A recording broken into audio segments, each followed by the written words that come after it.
श्री सुखदेव जी महाराज ने वर्णन किया राजन, इस तरीके से उत्तानपाद के वंश का निरूपण किया गया।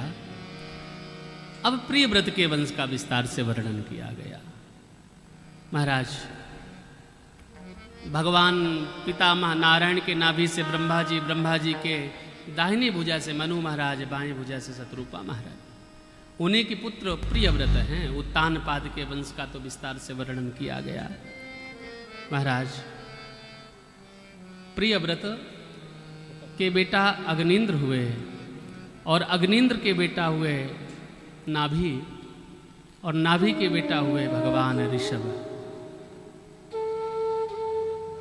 भगवान ऋषभ जो जैन धर्म के प्रवर्तक आचार्य कहे, जय हो श्री राधे, जैन धर्म के प्रवर्तक आचार्य कहलाए।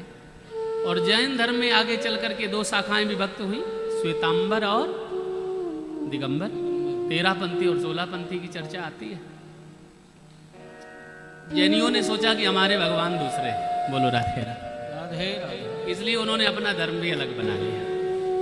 लेकिन यदि किसी से पूछा जाए कि जितने संसार में धर्म बने हैं या दुनिया में जितने धर्म बनेंगे, भविष्य की बात, सभी के अधिष्ठात धर्म के हृदय में, धर्म के प्रवर्तक, धर्म के मूल में सनातन धर्म है। और सनातन धर्म से ही सारे धर्मों की उत्पत्ति होती है। और ये सनातन धर्म कहाँ से प्रकट हुआ? भगवान के शरीर से सनातन धर्म प्रकट हुआ। कैसे? हमने आपको बताया ही था कि ब्रह्मा की छाती से धर्म प्रकट हुआ। तो ममई वांसो जीव लोके जीव भूतो सनातन, भगवान के ही शरीर से सनातन धर्म उत्पन्न हुआ। सनातन धर्म की सारी शाखाएं हैं। तो भगवान ऋषभ प्रकट हुए। भगवान ऋषभ जब तक राजपाट का पालन किए तब तक तो राज गरिमा का पालन किए। उसके बाद जब राजपाट का परित्याग करके जंगल पधारे तो वस्त्र आदि सब छोड़ दिए और एकांत में जाकर के भजन किया। तभी से जैन धर्म में 2 सीढ़ियां बन गई। जब तक उन्होंने वस्त्र धारण किया तो श्वेतांबर, और जब वस्त्र त्याग दिया तो दिगंबर बन गए। भगवान ऋषभ के यहाँ पर 100 पुत्रों ने जन्म लिया। बड़े बेटे का नाम भरत रखा, भरत से भारतवर्ष पड़ा। 99 पुत्र जो हैं वो योगेश्वर बन गए, जिन्होंने राजा जनक के यहाँ पर जाकर के निमि महाराज से ज्ञान प्राप्त किया। और भगवान आगे चल करके बड़े पुत्र भरत, 9 पुत्र योगेश्वर और 90 पुत्र कर्मकांड यानी वेदों को पढ़ने के लिए आगे बढ़े। भरत से भारतवर्ष पड़ा। भगवान ऋषभ ने अपने ज्येष्ठ पुत्र भरत को राजगद्दी प्रदत्त करते हुए जंगल पधारे, परम गति प्राप्त करी। ऐसे ही ये हमारे यहाँ की परंपरा रही। जैसे जैसे जिम्मेदारियां पूरी होती हैं तो पुत्र को जिम्मेदारी दी जाती है, बेटा बहू घर संभालें, अब भजन किया जाए। और भजन करते करते जीवन सफल हो जाता है। श्री राधे, इसलिए हमको भजन करना चाहिए जीवन में, और भजन ही सार है जीवन का। सज्जनों, आज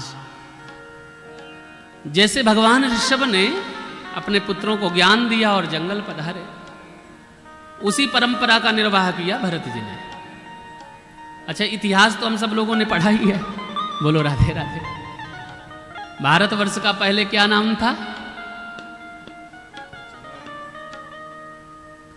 अजनाब खंड।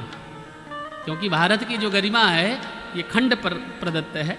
जम्बूद्वीपे भरत खंडे भारतवर्षे, तो उस समय भारतवर्ष का नाम अजनाब खंड था। अजनाब खंड से ज्येष्ठ पुत्र भरत, भरत से भारतवर्ष नाम पड़ा भारतवर्ष का।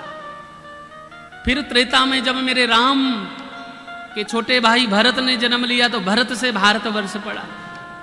और यहां पर शकुंतलानंदन भरत ने जन्म लिया तो भरत नाम पड़ा।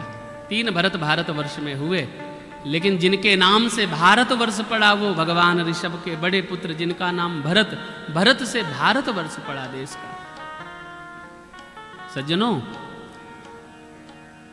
आगे चल करके भरत जी ने भी जिस प्रकार से पिता ने अपनी परम गति खोजी भगवान ऋषभ ने, ऐसे ही भरत जी ने भी अपने पुत्र को राजगद्दी प्रदत्त करी और अपने बड़े पुत्र सुमति को राजगद्दी देने के बाद नेपाल में दामोदर कुंड गंडकी नदी के किनारे जाकर के भजन किया।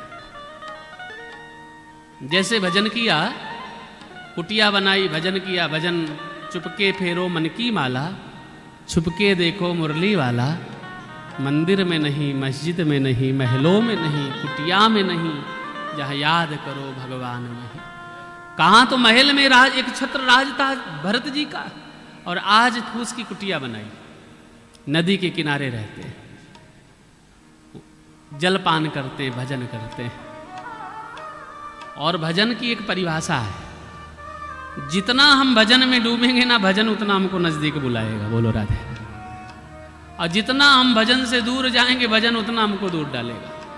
आप 10 दिन, 25 दिन, महीने, 2 महीने, 3 महीने नियम से भजन करिए, और एक दिन आपने भजन त्याग दिया तो 5-10 दिन के लिए गैप हो जाता है। क्यों? क्योंकि भजन कहता है कि तुम मेरे नजदीक हो तो मैं तुमको बुला लेता हूं। और जैसे तुमने आज आलस किया कि आज नहीं भजन करेंगे, कल कर लेंगे, तो बस फिर इतना गैप हो जाता, कल किसने देखा। इसलिए आज भरत जी ने भजन किया, भजन के प्रभाव से मन भगवान के चरणों में लगा।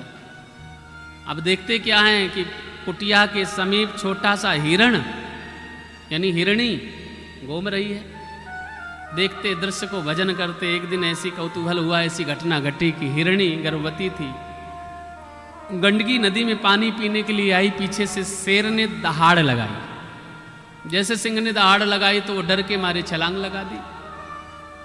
बहती हुई हिरणी ने बहते हुए नदी में, जल में ही प्रसव बालक को जन्म दिया और शरीर छूट गया। अबोध बालक को देखा, कोई बचाने वाला नहीं था।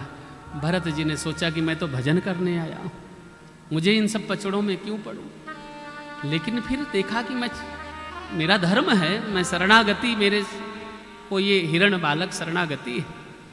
अशरण गए प्रभुता ही न त्यागा, विश्व द्रोह कृत अग जहि लागा, मानस की चौपाई है। शरणार्थी की रक्षा करना राजा का धर्म है।